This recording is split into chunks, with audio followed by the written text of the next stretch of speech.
All right. Well, good evening. Welcome, everyone. I will continue to let folks in from the waiting room. We obviously have a big crowd, not surprisingly, this evening. So thank you to everyone for making time and joining. There's a lot going on this evening all over the city. There's a water and sewer hearing. There's Summer Nova community benefits agreement, maybe a slice of the city. So thanks for making time to be here at this incredibly important meeting. We do have a growing number of folks joining us, so I do ask you stay on mute so that we can make sure that we can all hear each other. I'm going to, a couple more housekeeping things. I am recording this evening, so anyone who couldn't make it, if you know that there are neighbors that are interested in this recording, I will send this out in my newsletter next week, and happy to make the recording and materials available. And I just ask that we hold questions to the end, so we will make time for lots of questions from the audience. I neglected to introduce myself. I'm Judy Panay-Neufeld. I'm your Ward 7 City Councilor. So good to see so many neighbors and friends here this evening. Before we dive in, we do, of course, have both the developer of the Teele Square Hotel project, Bino, here, as well as the architect, Will. So I will pass this over to them. Before I do, and I am expecting some city staff to join us as well, just you know who's in the audience, just letting folks in as they come into the waiting room. Before we dive in, I just wanted to address a couple of things that I know are bubbling up around this project. I know there's been a lot of frustration. It's one of the questions I get most often as a counselor. What's going on with the pit? You all probably have seen me give updates at community meetings and other neighborhood events. There's also been a lot of misinformation about the site that we all know and love as the pit. And I want you to know I share your frustration as your city councilor, as your neighbor. But I want to clear up a couple of things, just so that the misinformation is clear and we have some clarity specifically about the role of city government in issues like the pit and Teele Square. So first, again, I want to make sure folks are clear about what we're talking about. This is a privately owned parcel of land. As a city councilor, I don't have the power to force private property owners to develop or sell their land. What I can do, what I have done consistently over the last 3.5 years, is push the developer for updates, which he will attest to in a moment, advocate for communication and transparency around what's going on, elevate the issue, generally, answer your questions, ensure that your concerns are heard loud and clear, and also be a sort of conduit and liaison to city staff to make sure they know this is a priority. I also want to address another question I get a lot about the pit, which is why can't we just take this by eminent domain? That's often a question I get. There's a long answer to that question, which I won't dive into right now, but the short answer is, while it's a tool in the toolbox for cities, it's really for very limited cases, and this is not one of those cases. So I just wanted to clear that question up. And third, again, just as an update for those who may not have engaged with this over the last 3 years, when I have seen other creative ways that our city staff have engaged in helping to push, empty lots across our city, things like 299 Broadway over in Winter Hill. So some of you may know about that project. About a year ago, I sprung into action and pulled together city staff. I pulled together Bino, who's here as a developer, our executive director of our Office of Strategic Planning Community Development, who's here, our director of economic development. And we began a series of meetings a year ago last summer to see what we could do together to be more creative and innovative around how to move this project forward quickly. This is something I can do. It's something I did do as a city councilor. And this meeting tonight is a culmination of hours of those meetings and discussions together. So that's what this meeting is. That's why I called this meeting, is because we have been engaging in those conversations for the last year. And I want to pull you all in and update you on where we are. So that's my spiel. I believe that, our community, our neighbors deserve answers and dialogue. I know how much potential this particular site has. It's really in the heart of Teele Square. And I'll continue to do everything I can in my role and within the power of the council to keep this project on the radar and push for action. So with that, I just want to appreciate again everyone who's here. Recognize we did have some city staff join us, so thank you. So Tom and Ted, who are here also to listen in. And so I'm going to go ahead and introduce Bino, who is the owner and developer of the land, and Will, who is the architect. And Will, I'll make sure I'll give you screen share permissions in a moment, because I know you have some designs to share with the community. And again, ask that you hold your questions to the very end. And when we get to questions, we'll be using the raise hand function. So I'll share how to do that when we get there. And with that, I guess, Bino, I will pass this over to you. Yeah, thank you, Judy. So one thing Judy forgot is I'm not just a developer, I'm a neighbor as well. I've been living in Teele Square for 25 years. Owned a masala restaurant for about 15 years now. I just sold my liquor store in Teele Square a couple of years ago. I own multiple business in Somerville, Union Square, where I actually started, where I opened my first Subway when I was 18 years old. So I've been in Somerville for a long time, and have done multiple business in Somerville. And how I came up with this land was when I opened my restaurant, I smelled something burning. I thought it was my chef was burning some bread or something. It was my first day, right?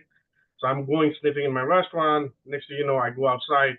I see fire trucks. The building is going on fire, and I was like, wow, this is horrible, and I watched over time. Many people tried to buy the land. I even tried to attempt to buy the land, but then Bramis had the listing at the time. He had it under agreement maybe 3 or 4 times already, and everybody was backing out. And then finally, I got approached by Colonial Real Estate in Broadway. What's his name? Bill reached out to me and said, "Hey, would you be interested?" And I said, "Yes, I would be interested." And I bought that about 7 years ago, I would say. But the pit has been there for over 12, 13 years, I would say. But one question people ask is why it's been empty for so long. Why is the developer has it for so long? Actually, I have it for 7 years. That's one of the questions but 7 years is still a long time, to answer this question. I live 50 feet away from the pit. I see that every day. My whole family sees that every day. Like I said, I'm from the square. I live in the square for like 22, 24 years now. And I definitely wanted to do this project. And when I went for my permitting process, so I'm just giving you a little bit of a story because I'm sure a lot of people have questioned why this project hasn't started. I want to give you my side of my story because Judy has been really pushing for this project. And I'm not even like, she has been emailing me at midnight, texting me at midnight. I was in Australia. She was like, no, I need you to be in the meeting with the city. We need to get this thing moving. I'm getting a lot of pressure from the neighbors, which I totally understand. And every time I walk by, even in the neighborhood, people know me. They always ask me that same question: when are you gonna start? When are you gonna start? Omar from convenience was gonna ask me all the time, when are you gonna start? So basically, on 2018, so I'm gonna put out some. I don't know if let me just pull out my some data here. So October 24, 2018, that's when the city gave me my permit, and then that was at the time I just had a planning approval and just a simple plan. So I gave it to Will, and there was another architect who was going to be doing all the construction drawings, which we did. It took us about 6 to 8 months to complete the whole permitting set, and then we submitted to the DPW, and then basically DPW was taking their time. They had a lot of questions. The biggest hurdle I had was electrical department. John Powers at the time would not want to issue any sort of building permit till I don't get Eversource on board. Basically, what he meant was he wanted to know if there's enough power on the street. He doesn't want me to kind of build a building and there's no power to the building. So he kind of put a brake on my project. So then I went to the building inspector. I said, hey, give me just a foundation permit while I go with Eversource. They said no. So basically, I had to go to the Eversource. And when I went through the Eversource took over a year to give me an approval from their engineering department, a year of struggling, calling numerous times. And I'm sure you have heard, and I'm sure Tom can tell a little bit of other developers' experience with Eversource. We're having a lot of challenge with Eversource getting the approval, and finally we get an approval. But then Eversource says, sorry, we cannot have a transformer behind the hotel. It has to be in front of the street. And then I went to the planning board. I said, hey, Eversource wants the transformer to be in front of the building. The planning board said no. So basically, I was stuck here, And then I had to find a resolution, and then finally we came to this decision where we're gonna put underground, where I had to please Eversource, I had to please the planning board. The idea that we came was we're gonna build an underground vault on Broadway side on the property on next to the sidewalk. So that was something that finally everybody agreed to, and then Eversource gave me. So can I share my screen, if Judy, if possible? Yeah, you can share screen now. Yeah, okay. So just to kind of like show you my Eversource overhang much given hotel awning. This is the one. Yep. So Eversource finally gave me. Judy, can you see my screen? No, not yet. Oh, hold on.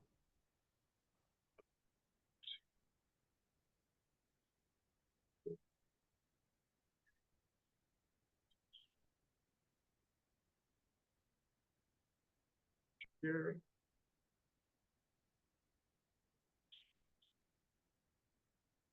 Can you see me now? Can you see my screen? Yes. Okay, so if you look on the right side, you can see the revise was February 8th, 2021. So that's when I finally got the Eversource to say, you know what, we have power, you know, we can give you this. And this was presented to the ISD. Um,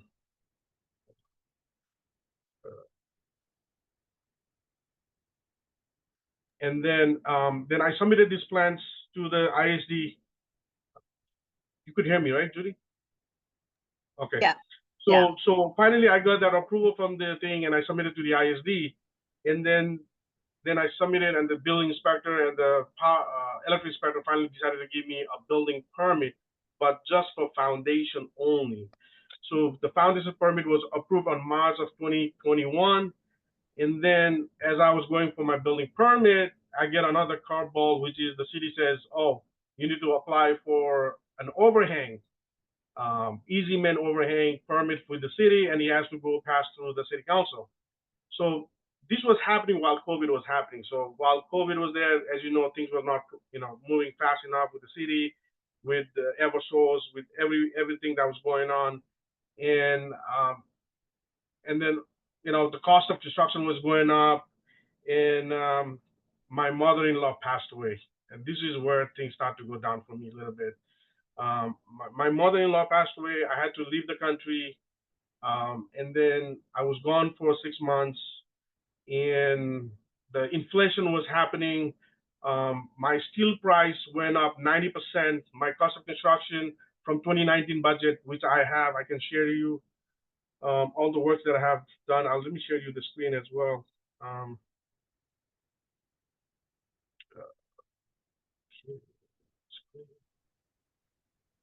And I think people are eager also to see what the current plan is if we want to move to Will's presentation soon. Sure. Okay, so I'll make it a little bit shorter than that. So basically, I was getting into depth, but I think, like you said, maybe people would be wanted to see what Will has, what we have as planned. But anyway, so this is all happening 2023, 2022. The cost of construction was going up. I was talking with the Noble Iron guys. They told me that it's better if you wait, inflation will come down, and next thing you know, Trump wins the election, steel price goes up more. So I said, you know what, I got to move on with this project somehow, figure this out. So I and Will came up with this idea where we were gonna go, and I'm sure Will explain this more better. So I'll pass it to Will. Will, do you want to introduce yourself? Yeah, I'm sorry about that. Just wanted to get to the screen. I'm not sure. Can you see the screen? Yeah, we can see your screen. Sorry, I'm having a technical issue.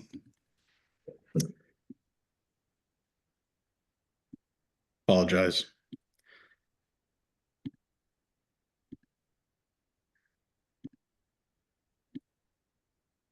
Okay.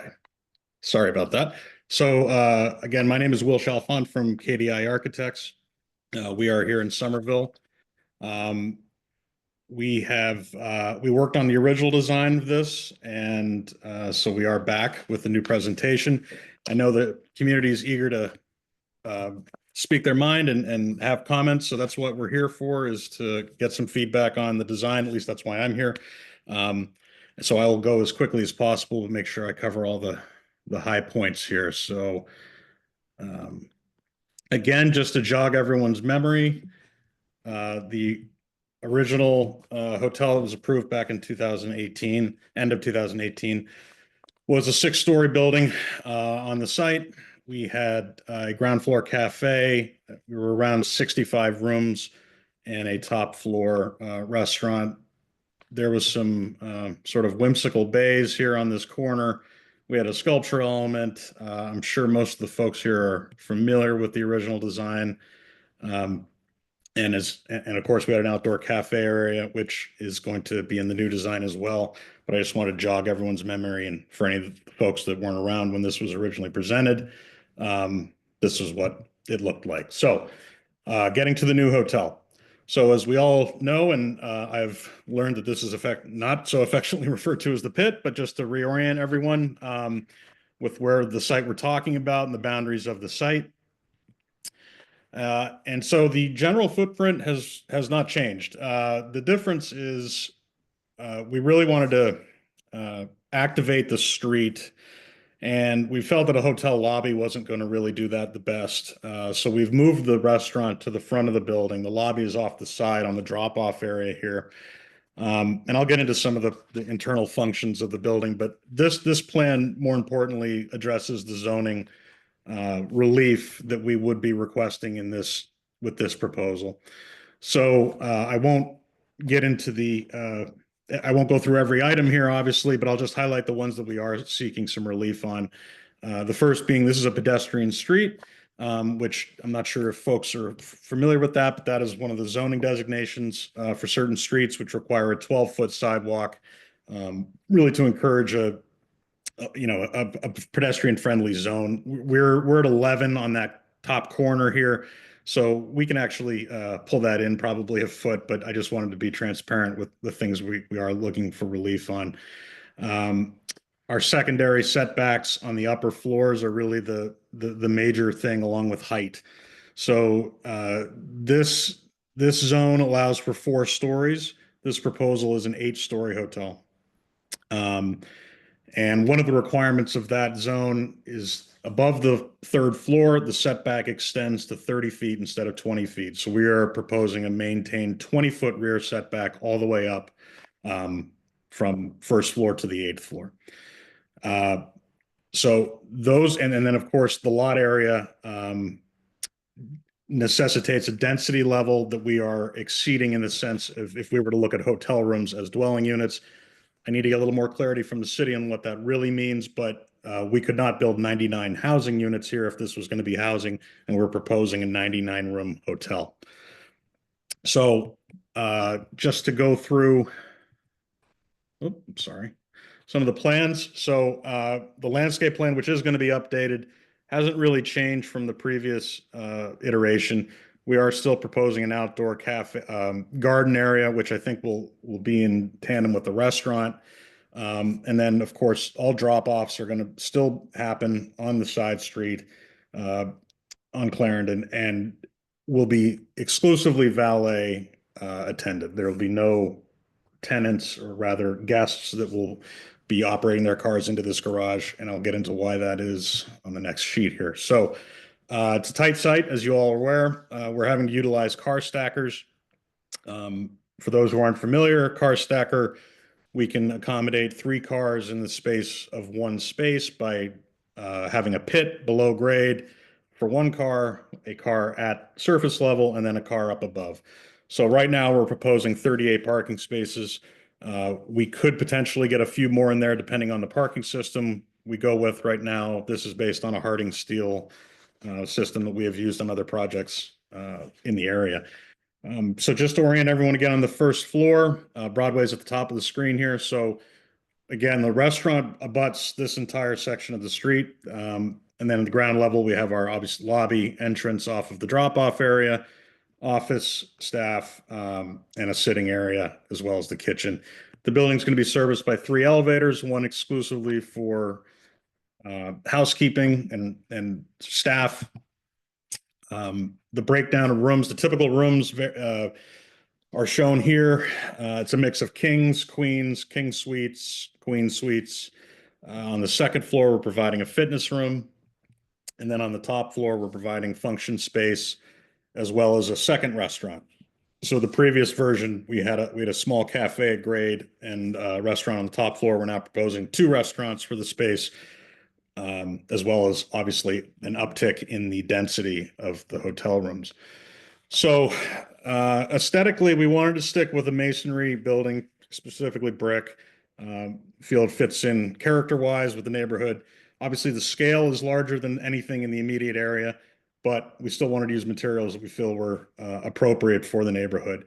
So it's predominantly brick. We've got some insulated panel, which is that white area, white regions of the building.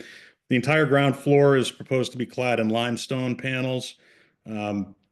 Grab some warmth, as well as we talked about, activating the street with this large expanse of glass looking into the restaurant. One thing the previous hotel did not have, we had some blank walls on that, and we wanted to liven those up and tie the building to the community a little bit. So we're proposing a large mural both on the front side and on the back side of this. We think that could be something that the neighborhood could work together with to possibly come up with ideas. Possibly it could be designed and painted by a resident. Bino and I did a project in Union Square recently next to the independent restaurant. It's a cannabis dispensary right now, but we did have a local artist do a beautiful mural on the side of that building, because blank walls, as we know, aren't particularly attractive. And in an urban environment, we want to try to provide as much visual interest as we can on the building. So we've got some vignettes here. So this view shows you that proposed mural would be on both the backside down Clarendon, and then as well along Broadway here. So we have some images showing its context. I do want to point out, I realize that I'm showing a Hilton brand sign on here. This hotel will not have Hilton signage. It will be backed by Hilton, but it is intended to be a boutique hotel. I'll let Bino expand on that if it comes up, but this is intended to be a one-off hotel, just backed by a major hotel brand. So again, some views that's looking from the other side of the square, just to give it some scale. And then some other shots looking down Curtis Street. Again, 8 floors. The proposed height is 94 feet. This allows us to have a 15-foot first floor to have great ceiling height down there, as well as allow multitude of vehicles to drive underneath the drop-off area, whether they're deliveries or hotel guests. And then lastly, we have a view of what that rooftop terrace would be looking towards the city, which is similar to what we had before, except we're now 2 stories taller. So I appreciate everyone's time. I want to keep things moving, so I will toss it back to Judy to start the discussion with the neighborhood. Thank you very much. Thanks, Will, and thanks, Bino, again for the presentation. I want to give as much time to questions as possible. So if you have a question, if you can use the raise hand function on Zoom. If you don't know how to do that or where to do that, you can just type a question in the chat. I will call on you, but we'll start with whoever has a question from the group.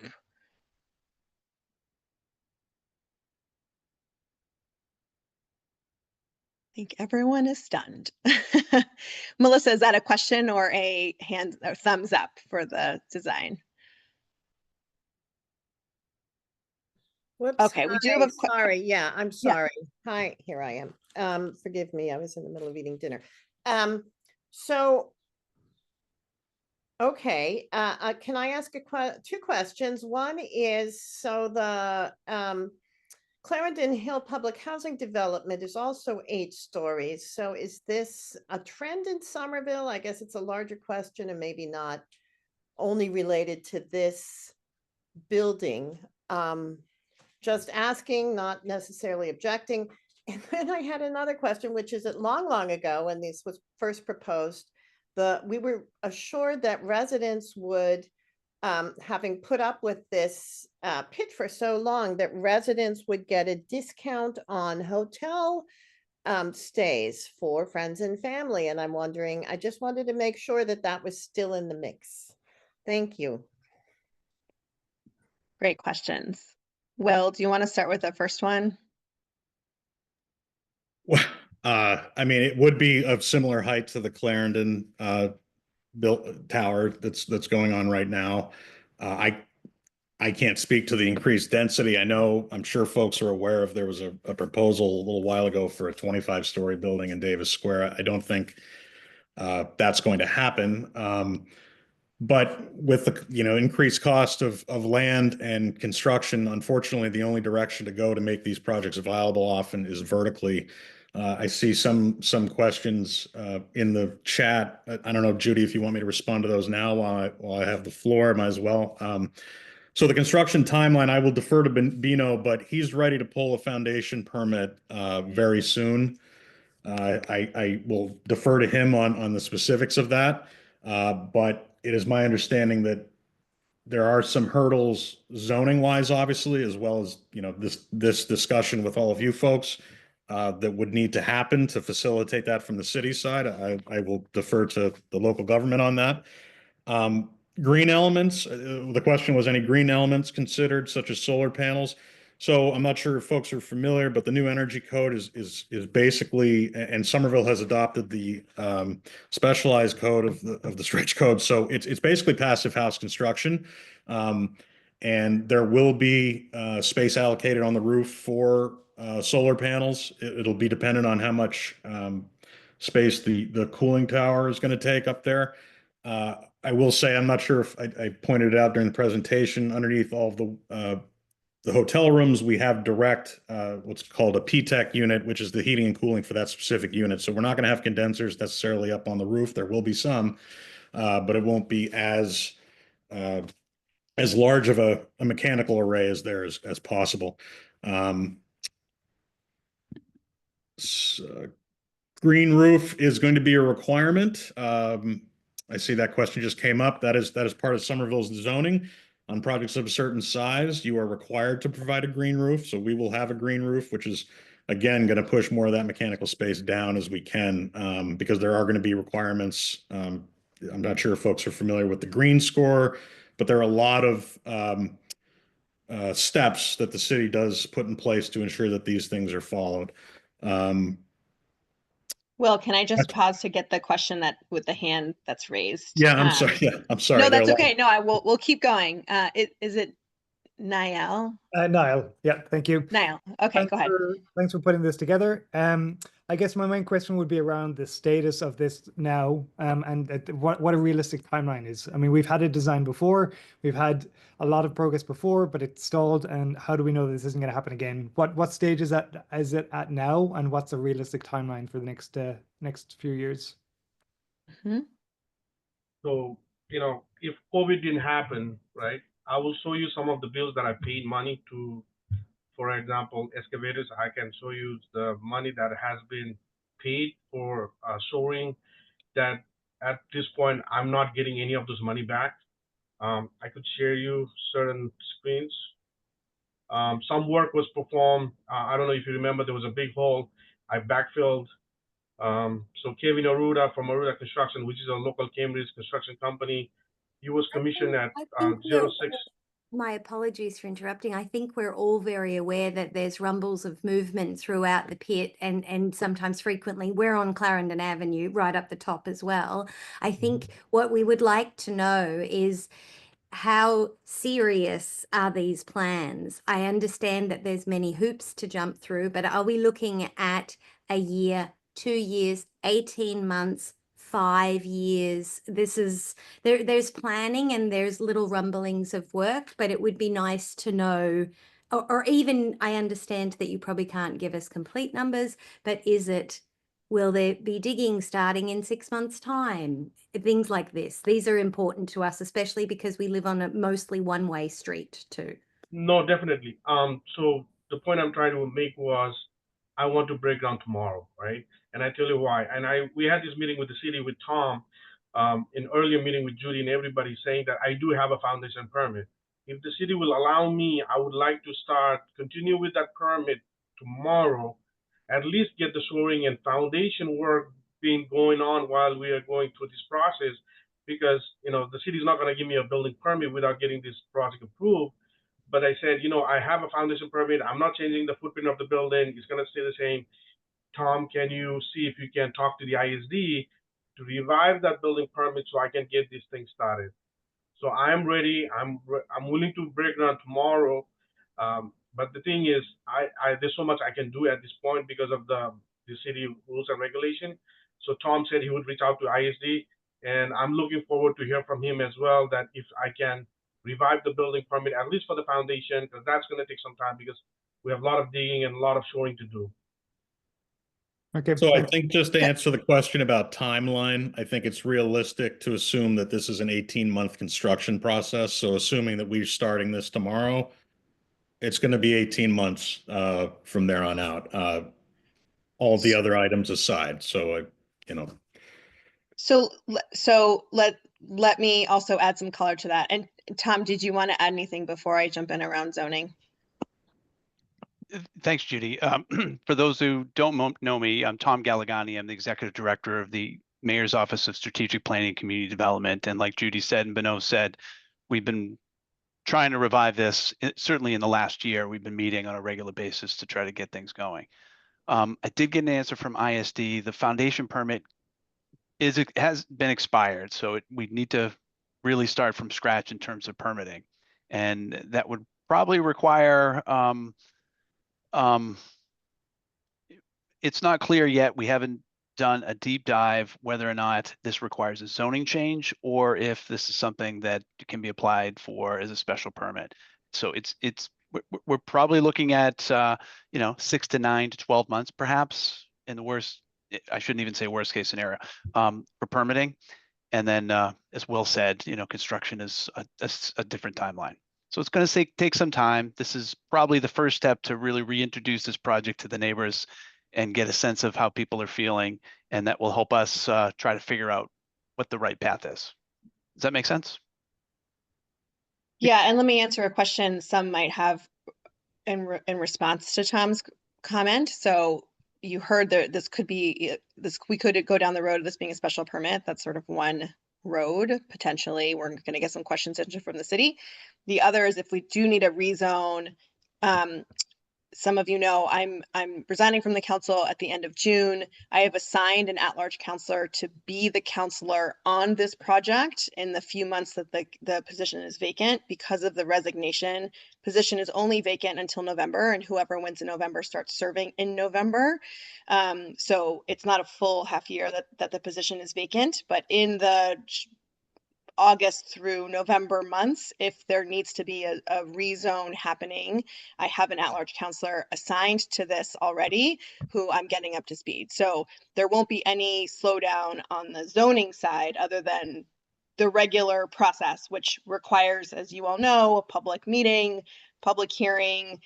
It goes through land use back to the council. So those take months, and the council does go in recess in the summer. So I just wanted to be clear that depending on if this needs a rezone, there won't be a slowdown on the council side because we will have a counselor. Sean, Counselor Strezza will be assigned to this project in my absence until there's a new city councilor sworn in November. Tom, since we're on this topic, I see other hands, but can you talk about the city permitting process to shed some light as to why it takes so long? Yeah, permitting does take long, right? These are the rules and sort of these are the rules that we have to govern new development. And so this is considered new development. It hasn't been built yet.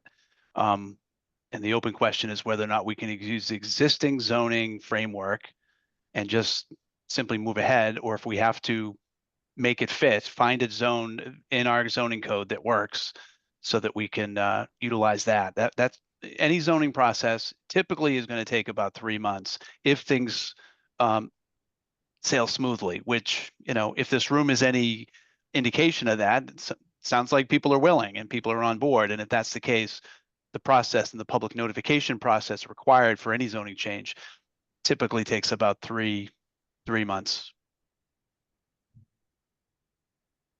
That's right.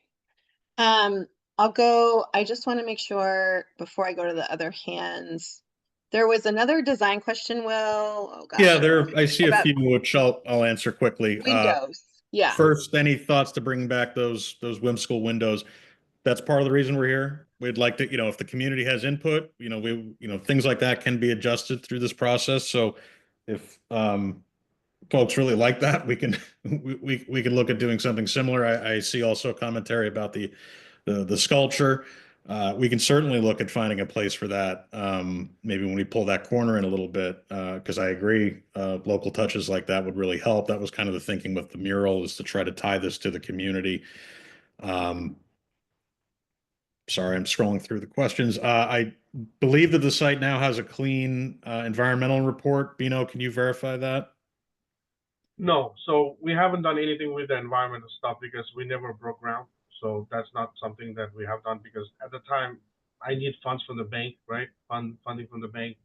And we did not secure that because after 2020, after COVID pandemic, there was no banks willing to lend to a hotel project. So then I checked with Little Bank, I checked with Salem Bank, Middlesex Bank, you name it, all the banks that's available around in Boston. I reached out to all of them, and none of them till today would like to fund any hotel projects. And I'm not trying to justify what I'm saying, but even Row Hotel project owner in Assembly, he himself hasn't built his hotel in Somerville across from Twin City Plaza. He actually invited me in his office. We sat down and basically said that, building a hotel at this time of the phase would be a very challenging process because of supply and demand, supply issue, and plus the cost of construction that's causing. But then that was when COVID was happening. But now I'm determined to finish this project. You might think like, okay, so what about funding? Like, where is the money coming from? So in that process, I have sold multiple of my business. I have refinanced some of my assets. So I'm actually ready to break ground, like I said earlier, tomorrow. I have the funds available, some of the funds available, and some of the funds are coming from hard money as well, and some coming from other investors as well. So, I was surprised well, not surprised, but I was a little bit disappointed when Tom said that, I couldn't revive the same footprint of the foundation, which is actually the most major time consuming of the project, is to break ground. And since I'm not changing the footprint of the building, and since I see, I'm not saying that people are supporting, but what was approved, and I'm sticking with the same footprint of the building. I wish the city could see if there's a way to at least give me to break ground up to the foundation till we resolve the other permitting issue with the city. I want to go to the hands too. So Connor, you're up next. Hello? Hi. Hi, can you hear me? Sorry. Yes. Okay, thank you so much. Appreciate it, Judy, for getting this together. Thank you very much. For me, obviously, people who know me, don't know me, I'm the owner of PJ Ryan's for 26 and a half years, a resident of the city for 20 of those years. Tom knows me, Mr. Ted Fields knows me, and maybe some other people on the phone know me. My big thing here is obviously some of this stuff is semantics. 11-foot sidewalk, 12-foot sidewalk, give me a break. Let's move that forward. That's a simple one. The real one is the density of rooms and the height. First and foremost, the neighborhood. As the neighborhood votes, so should city government. I will give one example. The big 25-foot story building in Davis Square, originally scope should have been a student's accommodation. Within a fast timeline, the city moved and reclassified that for a lab space. And now we are at a point where we're thinking of going back to residential. So while I have some sympathy for Binoche and COVID, my thing would be, my perspective is a very strategic plan from Binoche, as in what his timeline is, neighborhood meeting, get the neighborhood behind his design, his density, his height, and then it's strong city councillor, a strong mayor, and what's holding us up? If all these plans for a building like this will be engineer stamped and architecturally stamped and due diligence by multiple departments before they come and hit the city's desk, there is no reason, in my humble opinion, that this can't be stamped and approved by October 1st of 2025, and we can move the process forward. If we do not, as a community of Ward 7, put pressure on elected officials and city civil servants to fast track a building that is, in my mind, 14 and a half years dry, then we are at fault as business owners on the square and residents in the square. Period, full stop. If the will is there, it will get done. If the will is not there, we will be talking about this in 4 years' time. Period. And everything else is semantics. If we want to get it done, it will get done. End of story. Thank you. Thanks, Connor. Rona, you have a hand raised, and then we'll go back to the questions in the chat.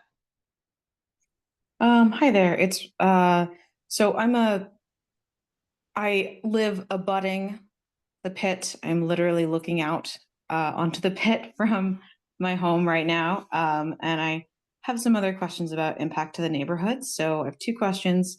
One, namely, has there been any impact analysis of light and shade impact on the surrounding areas, particularly noting that this is at the top of a hill, potentially blocking a lot of light over a lot of residences downhill, especially, I mean, I live directly next to it, but others as well. I think that segues as well with, there's questions in the chat about impact on Clarendon Ave. So generally, like, what analysis has been done of impact to the surrounding areas? Can those results be shared with us? And if not, can that analysis occur? And then my second question is, it sounded like previously 6 stories has been on the table. And I know that Davis Square, for example, has 6-story buildings. It's kind of a typical Somerville Square design. So why not 6 stories, I would say, in keeping with the general Somerville vibe, aesthetic feeling? Over. So I'll answer the light and shadow question first. We have done shadow studies. I did not bring them with me to the presentation, but we're happy to share them, and we can go through those probably at a future meeting. We have looked at that. I don't think there's any possible way to say that an 8-story building isn't going to affect the direct abutters. I think it's going to. Thankfully, if you want to look at it this way, the way the building's oriented, predominantly the shadows are falling across the street and onto the church, depending on the season, obviously, and time of day. But we can share those with you and obviously get into discussions over, you know, what we can do to try to minimize those effects. The question about why this is now 8, I will defer to Binoche, but my understanding is it's a financial thing, that they cannot make the numbers work at 6. They need to go to 8. I am not going to pretend to speak to the understanding of that. This meaning I'm just not in that world.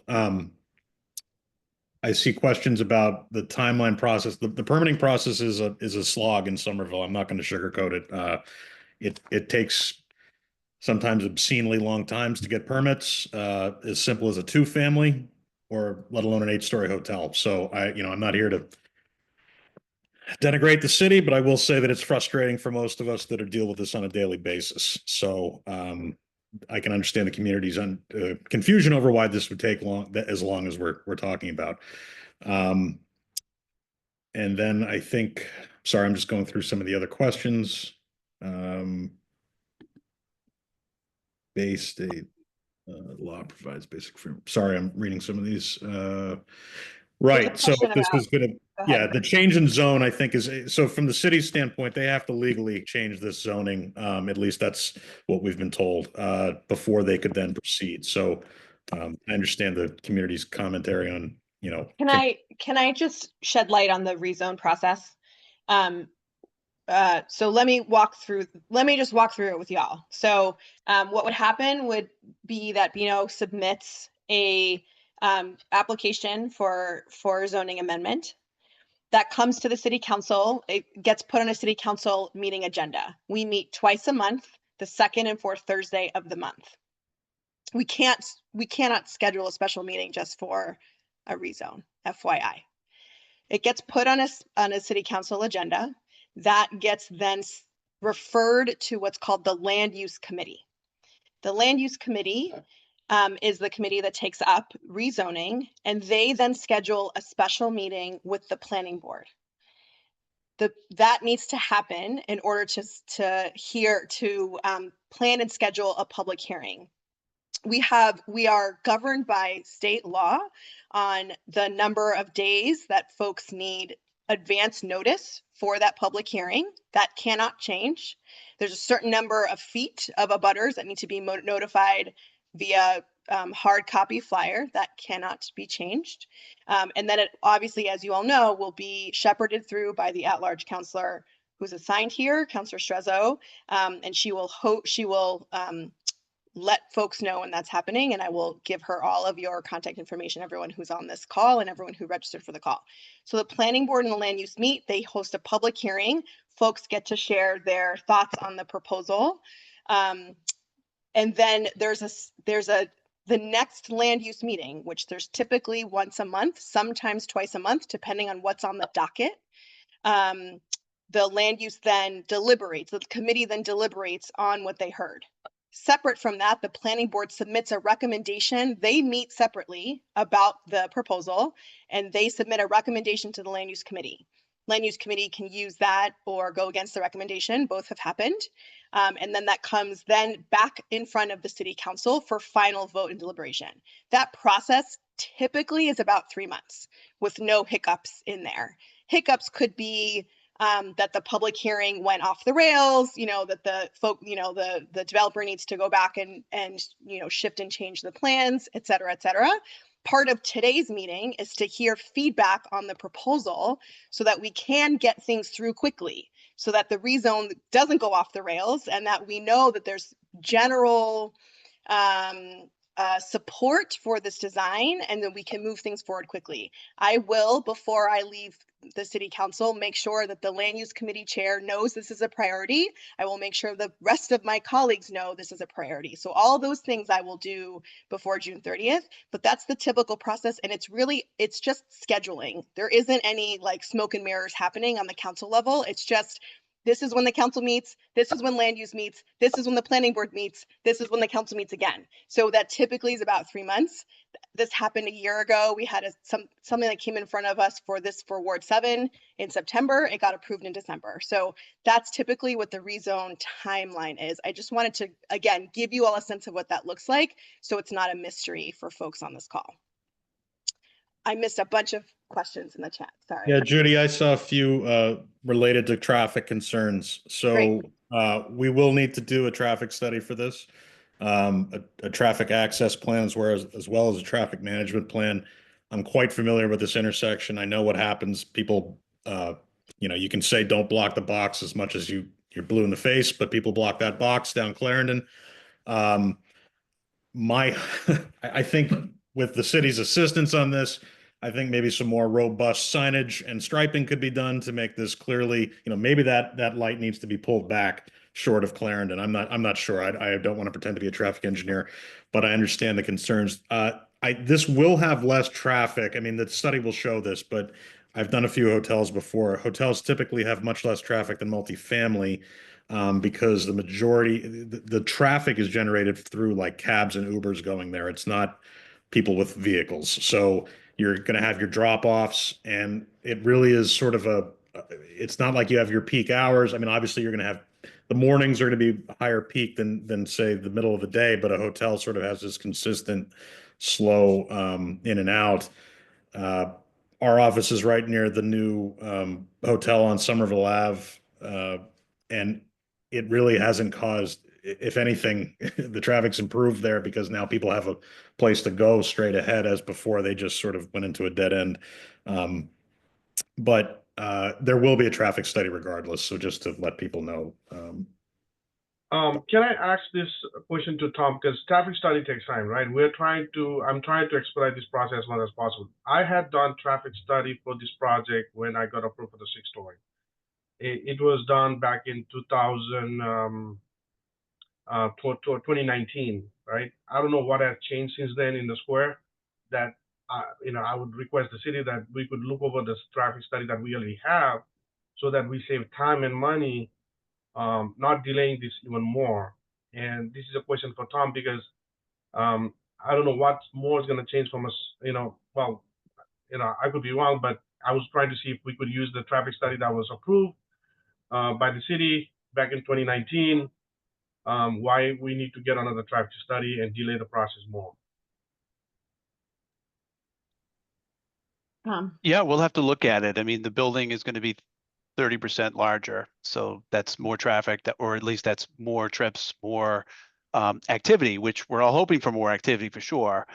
What we try to do is our laws are set up so that we run studies so that we can minimize the amount of car trips. Hopefully, we're encouraging people to take the bus, take bikes, walking from Davis Square, from transit, all that sort of stuff. So all that stuff is a requirement. We'll still have to do more studies. You'll have to develop a mobility management plan so that we can figure out how all this is going to work, so that we address all the issues that folks are talking about. The concern about safety in that intersection and all those related items. Okay, Tom. A lot of details to Matt. figure out for a building like this, but it's something that we're all should be excited to explore. Matt, your hand's up.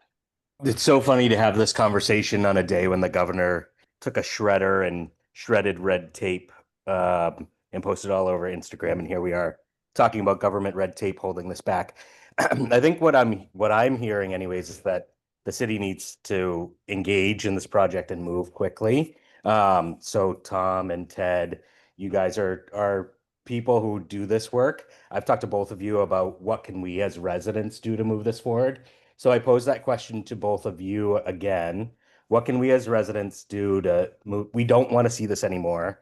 It's an embarrassment. It's embarrassing to have people come visit me and they say, oh, you live in Slummerville.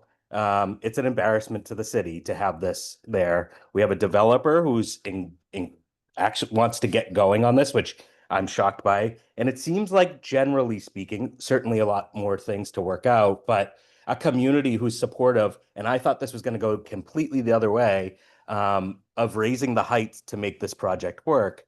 So what can we as a community do to get Tom and Ted and city officials to move going forward on this? And not only this project, but the rest of Teele Square. And we can't be left in the dark.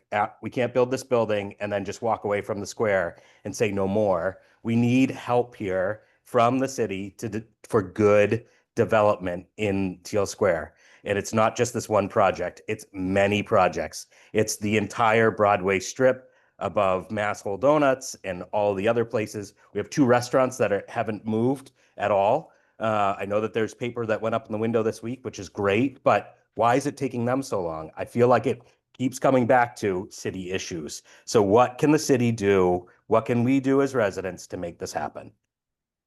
You might notice some frustration. Totally get it. I think we're all frustrated every time we drive by the site and see that empty pit. No good thing comes from a vacant site, a vacant lot. I think the thing people can do, the immediate step you can take, is to stay involved and share this news about this meeting with your friends, your family, your neighbors. People need to be involved and focused on this, which I know you folks all are.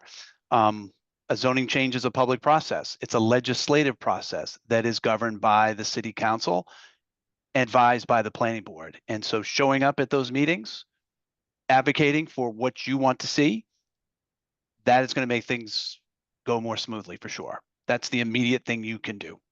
And unfortunately, it's not immediate because no zoning amendment has been filed yet. We're taking this information, and Beno and Judy and many of us will gather together after that to figure out what specific next steps should be taken. And just to update you, so Buzz and Bean just opened for those who have not been inside over this, I think this last weekend. I encourage you to go. Fantastic new owner. I just went in today. I think, Ted, not to put you on the spot, but I believe the alcohol license for Hollows went through. Yes, I think. Yes, you're nodding. So, yeah. Yeah, so that, and I've been in touch with them, and they are building things in there. If you haven't walked by during the day, there's hammers and stuff going. They are active, yes. They are actively moving. The one place I have not heard, and maybe Ted, you have more information than me, the owners of Spoke are trying to open a new concept in the old True Bistro spot, and I have reached out a bunch of times to complete silence. So I don't know, Ted, if you have heard from them. I have a contact for them. I can get you in touch with them. Okay, great. So that, just to give you all an update on some of the empty spots in Teele. And the timeline on Hollows, I can tell you it's in my inbox. They just emailed me today. They're hoping to open late this summer. So that's the timeline for Hollows. So right around the corner. There was I'm losing questions in the chat, but one we haven't answered, which is the relationship with Hilton. Bino, can you talk a little bit more about that? So basically, I'm not looking to put a big Hilton sign there. We're looking to do a boutique line. All this, maybe it's Hilton, all these brands have their boutique line where they give us the option to design the hotel, fitting the neighborhood, fitting the city. It's not going to be like typical Hilton hotel. It's going to be a boutique hotel, but it's going to be under the Hilton brand, which is a light name Tapestry. So it will not have a sign that says Hilton. It'll say something else. But it's under the flagship. So so that's one of the reasons why you need to have a brand is also for financing. They have good royalty programs. They have this, a pool of people sign-ups. So it helps to make the business successful. But it's a boutique line hotel. Thank you. Okay, let me go back to the hands. Is it Eilish? Did I get that right? Brown? Eilish. Eilish. Okay, go ahead. So I understand there's another traffic study that is necessary, but in the chat, you can see there are comments about the upcoming rebuild, as well as I'm wondering if the Better Bus project would affect this area, because there's at least 2 bus lines, I think, that pass through here.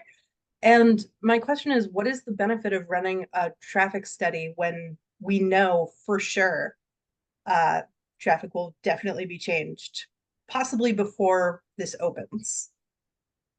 It seems like the old one would be just as relevant as any you would do right now. So let me respond and pull in a question that I think I saw also in the chat, which is about the West Broadway reconstruction and redesign.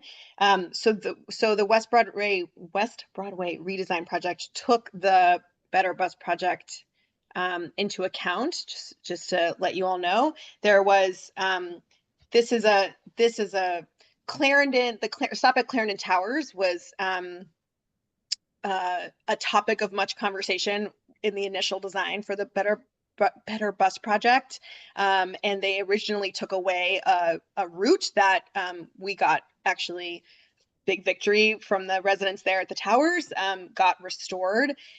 So the need for access, of course, and the thinking around where the bus stops go went into the design for the West Broadway redesign project. So that's a part of your question, but you were asking about if the traffic study is done now and then the bus lines change, do we have to redo the traffic study? Did I get that right?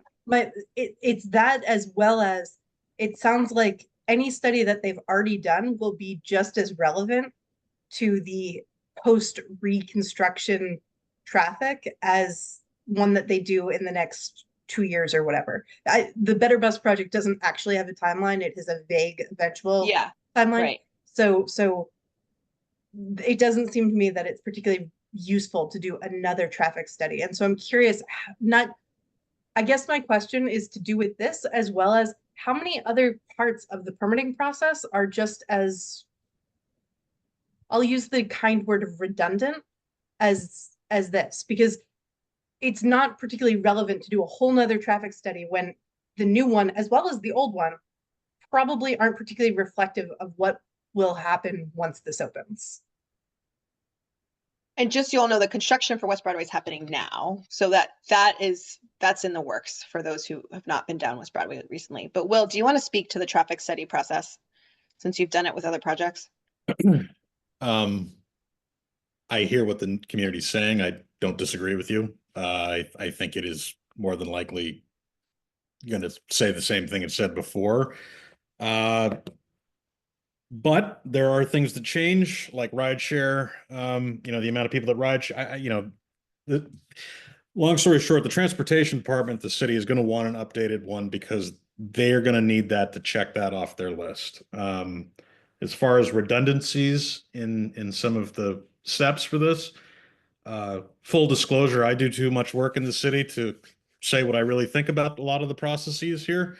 But I will say that a lot of it is quite laborious, and there are a lot of things that are done multiple times that shouldn't be. I understand it's for the greater good, but I think sometimes, and this is a good example, red tape can really hang a project. And,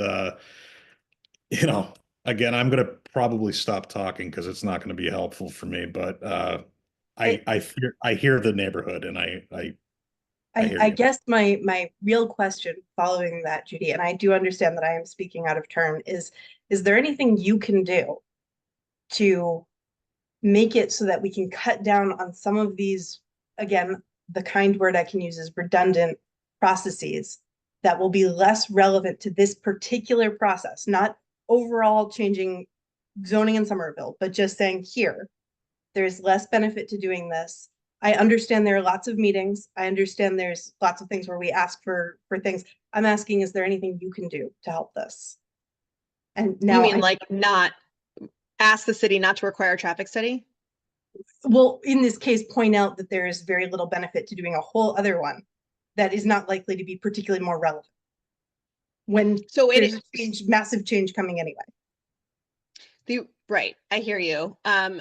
Unfortunately, there's laws that govern the permitting process that we have to abide by. Anything that changes won't change in time for this project.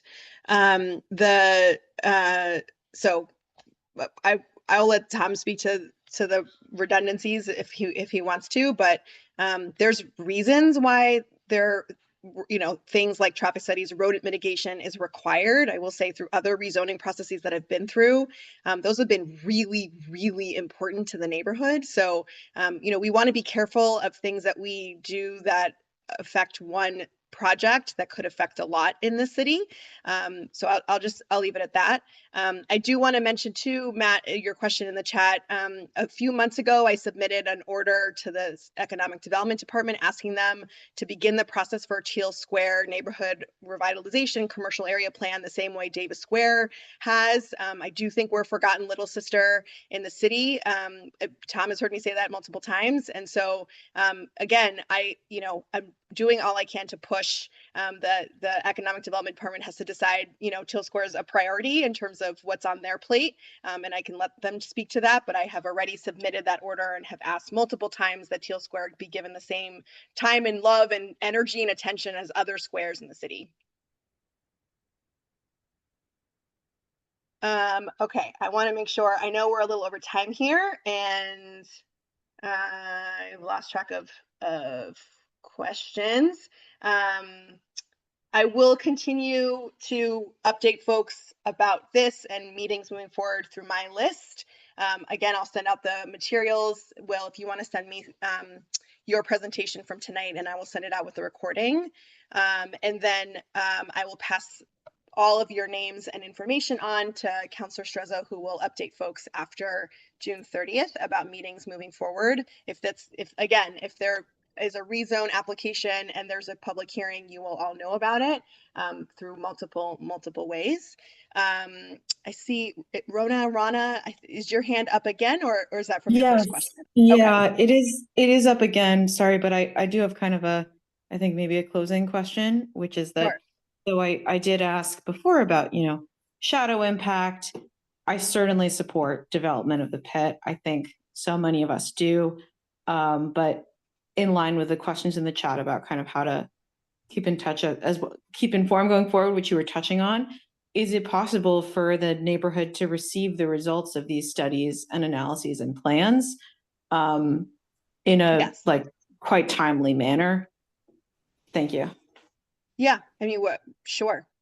I'm happy to send whatever I get. We obviously don't have any of the current studies, but anything that is publicly available, we can definitely send out to the community. I can send the shadow studies to Judy tomorrow. Yes, right. I've seen those. Connor, new question? Yeah, I suppose, and I'm biting my tongue that I don't want to say this, but I'm gonna have to say it, is my concern. Again, I want to be very clear to the neighbors. As you wish is what you get. I don't have a vote in the city anymore. I would encourage a strong community is 3-tiered.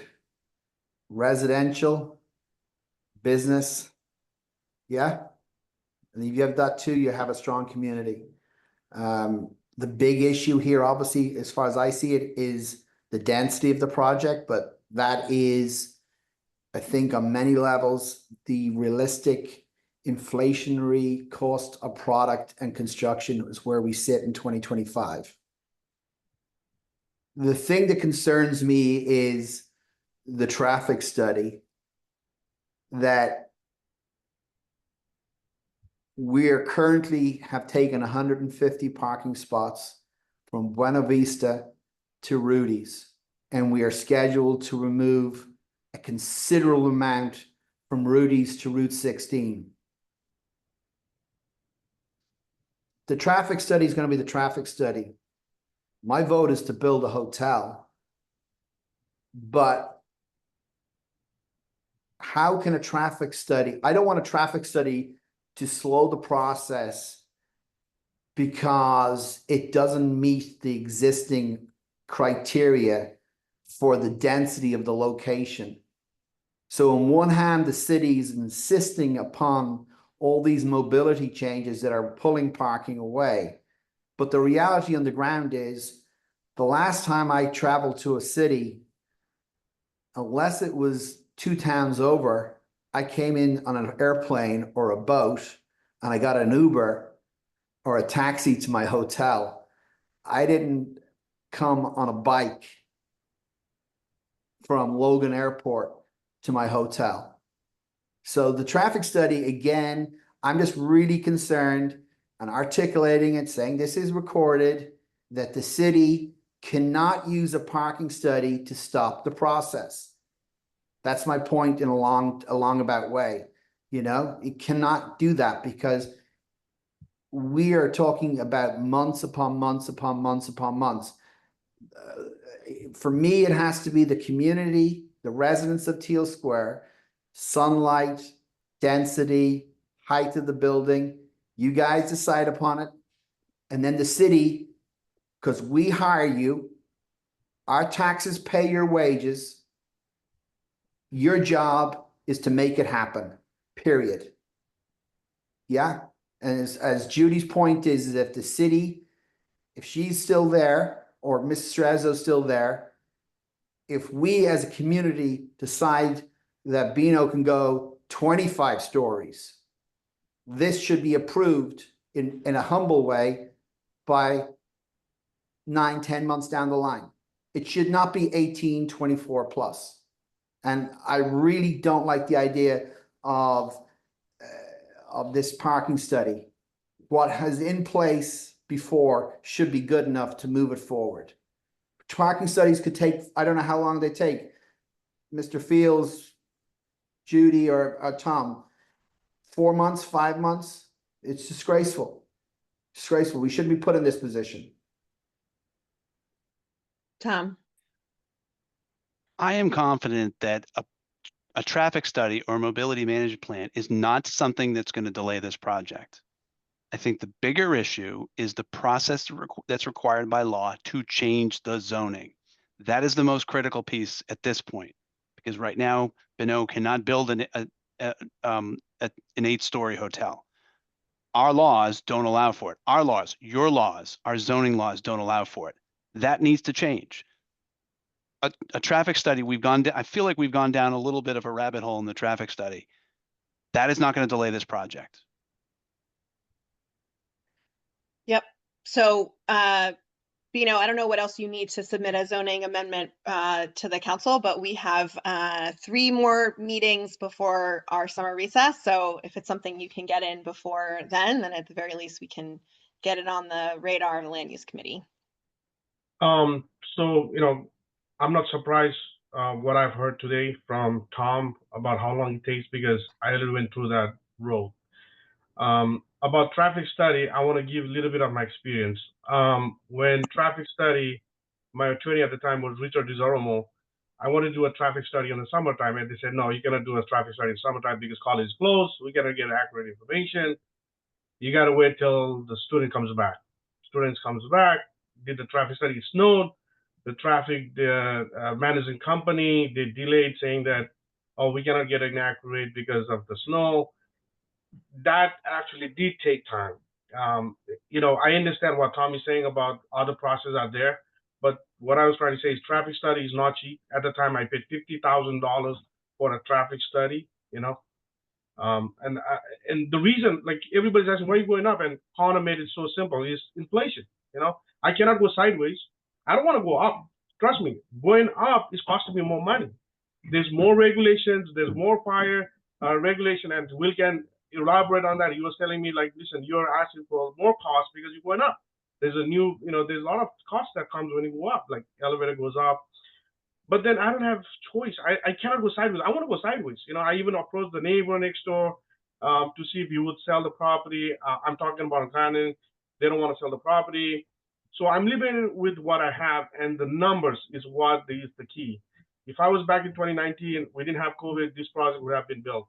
I can show you all the money that I've been paid for engineers, architects, excavator companies, shoring companies, to make it short. I know it's already been over time, and Judy's looking at her watch, and I'll tell you one thing is, I respect what Tom said, that we have to follow the city process, because if the neighborhood takes a stand for me, or the city takes a stand, then the other developers are going to come back and bite the city, which I respect that. That's something I learned.